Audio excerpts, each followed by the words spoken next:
안녕하십니까. 우리 서강대학생 여러분, 만나봐서 뵈서 반갑습니다.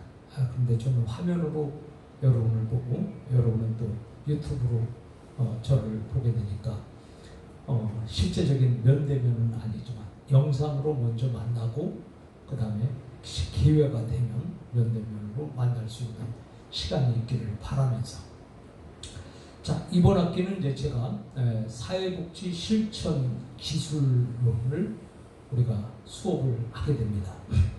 사회복지 실천 기술론이라고 하는 것은, 자, 사회복지 실천론이 있어요.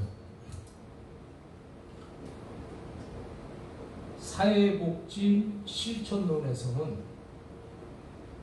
무엇을 가르치느냐? 자, 사회복지를 실천할 수 있도록 동기를 부여하고, 또 사회복지를 그 사람이 실천할 수 있는 용기를 주고, 그 다음에 실천할 수 있는 계기를 만들어주고, 과정을 설명해주고, 자, 이런 것들이 사회복지 실천론에서 다루어지는 수업이다. 그래서 사회복지 실천을 하기 위해서는 처음에 면접서부터 접수부터 쭉 시작해가지고 종결까지 이렇게 과정 전체를 설명해 주면서 모든 이 과목을 듣는 사람들에게 사회복지를 할 수 있구나, 해야지, 나도 가능하네, 이렇게 해서 동기부여를 목적으로 하는 것이 사회복지 실천론입니다. 자, 그런데 거기다가 이번 우리가 배우는 과목은 사회복지 실천론이 아니고 실천 기술론입니다. 자, 그러면 사회복지 실천론과 실천 기술론의 차이는 뭐냐? 아까 실천론이 사회복지를 할 수 있다는 동기와 용기를 주어서 가능성을 준다고 하는 것이라면, 과정을 설명해주고 그 과정을 거치는 것이 실천론이라고 한다면, 자, 이번 사회복지 실천 기술은 내가 그 사회복지를 실천하는데 그 과정에서 그러면 내가 기술이 있어야 될 거 아니냐? 기술. 자, 그런데 그 기술이 뭐가 기술이냐? 이 기술은 다른 것이 아니라 여기에서 말하는 이 기술은 모델을 적용하는 기술입니다. 모델을 적용하는 기술이에요. 자, 그래서 사회복지 실천을 하는데, 자, 이 사람은 이런 모델을 가지고 실천을 했다. 또 이 사람은 이런 모델을 가지고 사회복지를 실천했다. 그래서 그 모델을, 누구누구의 모델을 알아보고 모델을 배우고 그 모델을 가지고 실천에 적용시키는 것. 그러니까 모델을 알아보고 모델을 적용하는 그 능력을 기술이다, 이렇게 말해요. 자, 그러니까 사람은 살면서 모방이라고 하는 게 굉장히 중요한 거예요. 그래서 반드라는 모방학습, 모방학습을 강조했죠. 자, 이 모방이라고 하는 것은 이게 현장에 가서 그걸 보면서 모방을 하는 거예요. 사람은 창조가 없어요. 다 모방이야. 예, 그래서 우리도 이 공부도요, 하나의 모방이에요. 자, 그래서 사회복지를 실천하는데 그냥 무대법을 실천하는 것이 아니라, 어떤 사람은 이런 모델을 가지고 실천을 했더라. 이런 모델을 가지고 실천했더라. 그래서 모델을 배우는 것이 실천 기술론이에요. 이렇게 이해를 하시면 되겠습니다. 자, 그래서 전문가는 그냥 사회복지를 실천하는 것이 아니라 실천에 기술이 있어야 된다, 이런 의미예요. 자, 그래서 그걸 염두에 두면서 오늘 제1장 지식기반 사회복지 실천 기술에서 이렇게 사회복지 실천은 직접적인 실천 방법이 있고, 직접적인 실천 방법이 뭐냐면 기술론이죠. 기술론. 개별 사회 사업, 집단 사회 사업, 지역 사회 조직. 자, 그런데 이런 것이 있다고 하면은 이번에는 실천 방법에서 간접적인 실천 방법이 있다. 그게 뭐냐? 정책을 만드는 거죠. 그래서 사회복지 정책, 그 다음에 사회복지 행정, 그 그 다음에 사회복지 조사. 그 여러분들이 정책론, 행정론, 조사론. 이런 것들이 이제 바로 간접적 실천 방법에 적용되는 과목이다. 이렇게 이해를 하시면 되겠습니다. 자, 사회복지 실천에는 기술적 접근 방법이 있고 정책적 접근 방법이 있어요. 앞에 화면에서 우리가 보셨어요. 자, 그러면 기술적 접근 방법이나 정책적 접근 방법이 결국은 이 두 가지를 통합적으로 만들어서 방법을 제시한다. 이렇게 생각하는 것이 이제 우리가 일반주의 사회복지 실천이다. 이렇게 볼 수가 있습니다. 자, 사회복지에서 일반주의 사회복지 실천에서는 기술적이라고 하는 것은 이게 적은 의미잖아요. 미시적이다 이거예요. 그 다음에 정책은 크게 나가니까 당연히 거시적이죠. 그래서 기술적 개입을 있고 정책적 개입이 있어요. 자, 그러면 기술적 개입에는 개별, 그 다음에 개인이에요. 개별. 그 다음에 가족 및 집단 대상의 임상적 서비스가 있겠죠. 가족, 집단. 그래서 나, 가족, 더 나아가서 집단. 요게 이제 일반주의 실천이란 말이에요. 그 다음에 정책적 개입에 있어서는 지역사회 조직, 지역사회를 조직을 해야 되죠. 왜 지역사회를 조직을 해야 되냐? 자, 복지를 실천하려고 하니까 이게 너저분하게 널려 있으면 이 복지가 제대로 안 되는 거예요. 왜냐하면 너저분하게 널려 있으면 이거 줬다가 또 거긴 2번 주게 되고 3번 주게 되고 막 이렇게 중복으로도 줄 수 있게 되고, 그 다음에 정리가 안 되니까 효율성과 효과성에서 떨어진단 말이에요. 그렇기 때문에 지역사회를 아예 조직을 해버리는 거예요. 그러니까 내가 이 지역사회 가서 조직을 해버리면 그 조직 밑에 다 이렇게 들어오기 때문에 조직이 그거를 해결해 나갈 수가 있는 거예요. 그래서 이 사회는 조직이 없으면 일이 불가능하다. 그래서 여러분들도 그냥 여기 이렇게 그냥 놔두면 안 돼요. 이렇게 와서 조직을 만들어 놓으면 뭐 거기다가 리더자를 뽑아놓으면 어떤 일을 하려고 하잖아.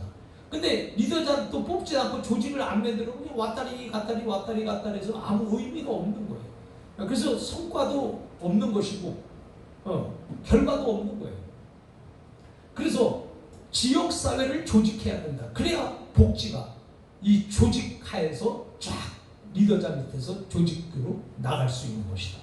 그 다음에 행정, 그 다음에 조사 및 정책 활동 등의 간접적 서비스가 요게 이제 두 개가 모여서 일반주의 실천이 되는 것이다. 그 다음에 생태체계적 관점으로 기반이 있고 생태체계, 그 다음에 정책과 임상의 이원론적 접근이 있고요. 그 이제 결국 이제 이 정책하고 그 다음에 임상 요것들을 이제 통합시키는 지향하는 거죠. 자, 그 다음에 개체와 환경 양면을 동시에 강조하는 가치와 지식의 통합 반영이 되는 것이 있고, 그 다음에 사회복지 대상자를 소비자적 관점에서 이해를 하는 거예요. 소비자. 사회복지 대상자를 소비자적 관점에서 이해를 한다. 자, 이것은 뭐냐면 요즘에 이제 복지는 소비자가 있어야 되잖아요. 즉 클라이언트가 있어야 되는 거잖아요. 그래서 아무리 여기 돈이 많으면 뭐예요? 이거를 내가 쓸 수 있는 곳이 있어야지. 자, 그래서 이것을 어떤 마케팅 개념 입장에서 볼 때 소비자다. 클라이언트가 소비자다. 그래서 소비자가 있으면 생산자가 있잖아요. 그래서 여기서 생산자가 이 생산을 해놓은 것을 소비자가 있어야 그것을 소비를 할 거 아니에요. 그런 의미에서 마케팅 쪽에서 관점을 가지고 있으면 사회복지 대상자를 소비자적 관점에서 이해를 한다. 그 다음에 사회복지 대상자가 경험하는 문제가 개인과 환경의 상호작용적 맥락에서 발생하는 복합적인 문제라는 것을 인식해야 된다. 자, 사회복지 대상자. 자, 사회복지 대상자. 자, 이 대상자는 누가 대상자냐? 그래서 사회복지는 크게 자, 내가 이 복지를 누구에게 이게 대상자죠. 그죠? 대상자. 그 다음에 무엇을 줄 것이냐? 무엇을 줄 건데 이게 뭐예요? 이걸 갖다가 현금으로 주냐? 현물로 주냐? 그래서 현금이냐? 아니면 현물이냐? 돈으로 줄 것이냐? 쌀로 줄 것이냐? 뭐 아니면 무슨 기타 뭐 카드를 줄 거냐? 이런 게 이제 무엇을 줄 거냐? 근데 무엇을 주는데 그것을 얼만큼 줄 건데? 얼만큼 줄 거냐? 얼만큼 줄 건데? 얼만큼 줄 거예요? 복지 대상자들에게 사회복지를 하는데 얼만큼 할 거예요? 얼만큼 줄 거예요? 만약에 지금 가난한 사람이 여기 있어. 그래갖고 가난한 사람한테 막 여기 많이 모아줬어. 10억이 모아졌네. 그 10억을 줬어. 그러면 이거 올바른 복지요? 아니면 복권 맞은 거요? 복권 맞은 거하고 똑같은 거지. 그러면 누구든지 다 가난하고 싶지. 그래서 얼만큼 줄 건데 얼만큼. 이게 최저생활이에요. 최저생활. 네? 그래서 많이 주면 안 되는 거잖아. 그 많이 주면은 열심히 잘 사는 사람만 손해게. 그래서 그 사람을 얼만큼 줄 거냐? 얼만큼. 그래서 최저생활을 할 수 있는 그것만큼 주겠다. 그래서 최저생활 보장이에요. 최저생활 보장. 네. 그래서 이게 복지의 3요소예요. 자, 그러면 이 복지의 3요소를 자, 누구에게 대상자야? 자, 대상자는 어떻게 구분을 합니까? 대상자의 자격. 대상자를 도대체 누굴 대상으로 하는 거야? 대상자의 자격은 소수자예요. 소수자. 무슨 자? 무슨 자? 소수자. 그래서 예를 들어서 장애인이 많아요? 비장애인이 많아요? 네? 비장애인이 많지. 그러니까 장애인은 소수잖아. 그래서 장애인이 복지의 대상자예요. 아시겠죠? 그 다음에 부모 가정에 자녀가 많어? 한부모 가정에 자녀가 많어? 다 한부모예요? 네. 두부모 가정이 많잖아요. 자녀가. 그죠? 한 부모는 별로 그래도 적잖아. 두 부모보다는. 자, 그래서 한 부모 가정의 자녀가 복지의 대상이야. 소수잖아, 소수. 자, 그래서 소수가 다수에 대해서 불이익을 받잖아요. 그렇기 때문에 복지의 대상자는 반드시 소수자여야만 되는 거야. 소수자. 아시겠죠? 만약에 장애인들은 그냥 먹고 살게 하고 비장애인들, 장애인이 아닌 저 사람들은 막 도와줘봐. 그럼 그게 복지라고 할 수 있어요? 아니잖아요. 네. 그러니까 항상 복지는 소수자가 대상. 누구에게 그 대상자는 소수여야 된다는 거예요. 오케이? 자, 그 다음에 무엇을 줄 거냐? 무엇을. 이 이게 욕구잖아. 욕구. 욕구. 그래서 복지는 욕구 충족이에요. 무엇을 줄 건데? 원하는 게 뭔데? 원하는 것을 줘야지. 원하는 거. 원하지도 않는 거 줘봤자 의미도 없어요. 그래서 나는 내가 만약에 지금 이제 불편해. 몸이 불편한데 나는 옷이 필요하단 말이야. 그런데 어떤 사람이 나한테 옷을 준다면 나는 좋잖아. 근데 돈을 줬어. 그 돈을 줬으니까 그 돈을 가지고 내가 옷을 사러 나가야 되잖아. 불편해서 못 나가. 그러니까 어떤 사람에게는 돈이 필요한 사람이 있고 어떤 사람에게는 옷이 필요한 사람이 있고 어떤 사람에게는 쌀이 필요한 사람이 있지. 그렇죠? 그래서 그 사람에게 필요한 것을 줘야 된다는 거예요. 그래야 욕구를 충족시켜주지. 그래서 필요한 것을 주는 거. 그 사람마다 각자 필요한 게 다르잖아요. 다르죠? 그래서 다르기 때문에 우리는 맞춤복지라는 말이 나오는 거야. 저 사람이 요구하는 게 다르고 내가 요구하는 게 다른데 어떻게 똑같은 거 준다고 해서 다 잘했다고 말할 수는 없잖아. 그죠? 이 사람은 옷이 필요하고 쌀이 필요해. 저 사람은 돈이 필요해. 그런데 내가 왜 돈을 줘버렸어? 준 건 준 거야. 그죠? 돈 가지고 사 입으면 되고 쌀 사 먹으면 되고 돈 쓰면 되는 거야. 그런데 이 사람이 몸이 불편할 때는 굉장히 그것도 버거운 거지. 그래서 그 사람이 무엇을 원하는지를 조사를 해야 되고 이게 조사를 해야 되고 그 조사에서 해서 그 사람이 필요한 것을 제공을 해줘야 된다. 어떤 의미에서는 지금은 맞춤복지가 답이다. 이렇게 인간의 행복과 가까운 것이 맞춤복지다. 이렇게 말할 수가 있다. 이거. 자, 그러면 얼마큼 줄 거냐? 얼마큼? 최저 생활을 해야죠. 최저 생활을. 그래서 이 최저 생활을 할 수 있게 만들어 놓는 게 국민 기초 생활 수급자. 네. 이렇게 국가가 정했어요. 그래서 최저 생활은 국민 기초 생활 수급자 정도가 돼야 인간으로서 최저 생활을 요 정도만 할 수 있다고 정해 놓은 게 바로 국민 기초 생활 수급자다. 이거 국기초. 자, 그러니까 여러분들이 국기초 하면은 인간다운 생활을 할 수 있는 최저 생활이에요. 생계예요. 생활. 근데 이제 요즘에 보면은 국민기초생활 수급자들은 아파트에서 산단 말이야. 비싼 아파트.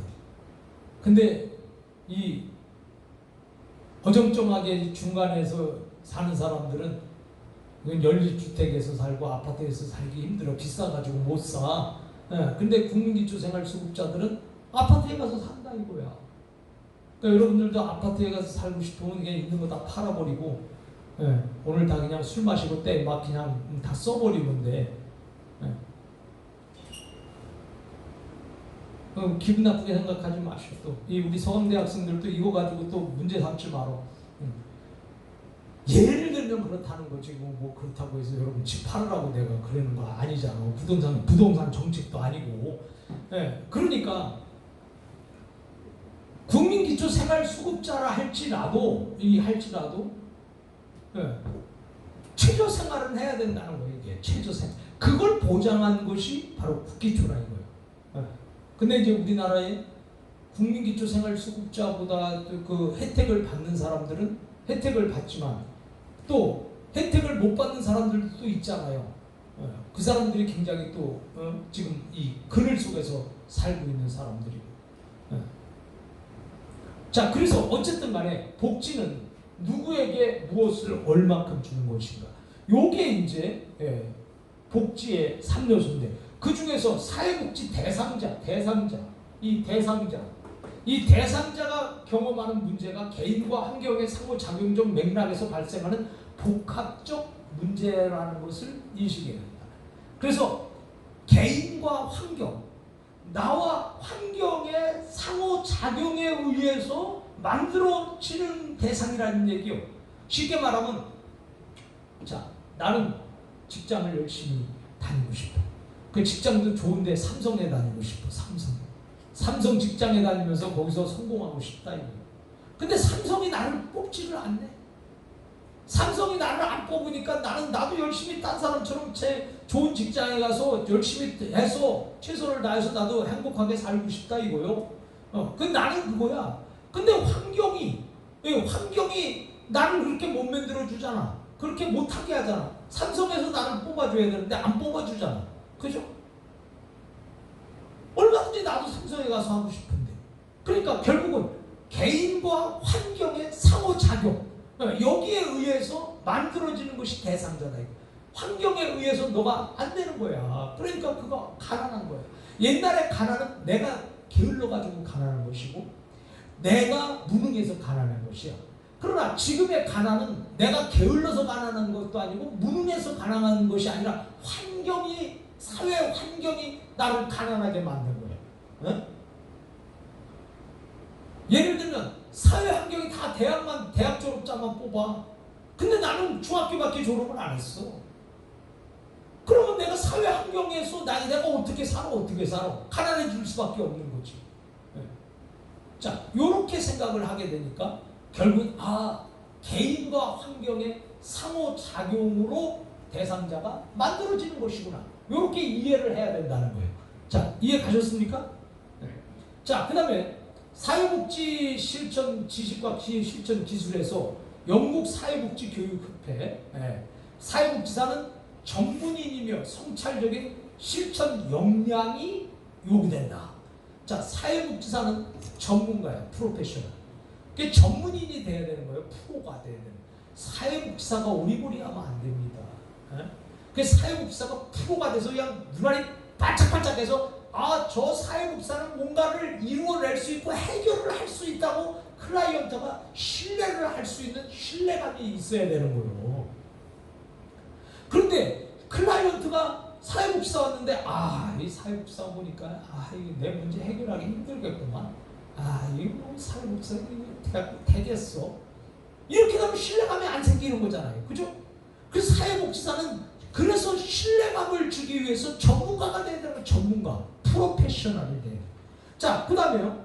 그뿐만이 아니라 자기를 돌아볼 수 있는 성찰, 자기를 이렇게 성찰할 수 있는, 돌아볼 수 있는 그런 실천 역량도 있어야 된다. 네? 실천 역량. 요것도 있어야 된다. 네. 그래서 사회복지사가 실천 역량이 있어야 된다. 자, 그 다음에 사회복지사는 반성적 성찰을 통해서 이론을 현장에 적용하고 개입 능력을 강화시켜야 된다. 그래서 이론을 현장에서 적용을 해라는 거야. 그리고 자기가 개입을 할 수 있게 해야지 이게 그 사회복지사가 해결되는 거잖아. 그래서 반성적 성찰을 통해서 이론을 현장에 적용하는 거야. 자, 여러분 이론은 학교에서 배웠잖아요. 여기는 사회복지 현장 실습이야. 그러면 이론을 학교에서 배웠으니까 이것을 현장에 적용하고 또 거기서 사회복지사가 개입을 해야지. 개입. 그래서 개입해서 그 문제를 해결할 수 있는 그런 역량을 강화시키는 요것이 바로 이 영국의 사회복지 교육협의회에서 요걸 말했다 이거예요. 그래서 이론 플러스 그 다음에 실천을 할 수 있는 훈련과 경험, 요것을 두 개가 이렇게 같이 더해야 된다, 그런 얘기입니다. 자, 그 다음에 지식체계적으로 봤을 때는 현실에 대한 인식의 방향 결정이에요. 그래서 패러다임이스, 그 패러다임. 자, 이 패러다임은 인간과 환경에 대한 이중적 관점을 다루는 생태적 패러다임이 대표적이다. 생태적 패러다임. 생태적. 이거 뭐냐면 내가 생활을 할 수 있는 이 체계, 이것을 생태체계라고 해요. 내 생활의 체계. 네, 그러니까 여러분들이 이론에서 생태체계를 그릴 수 있잖아요.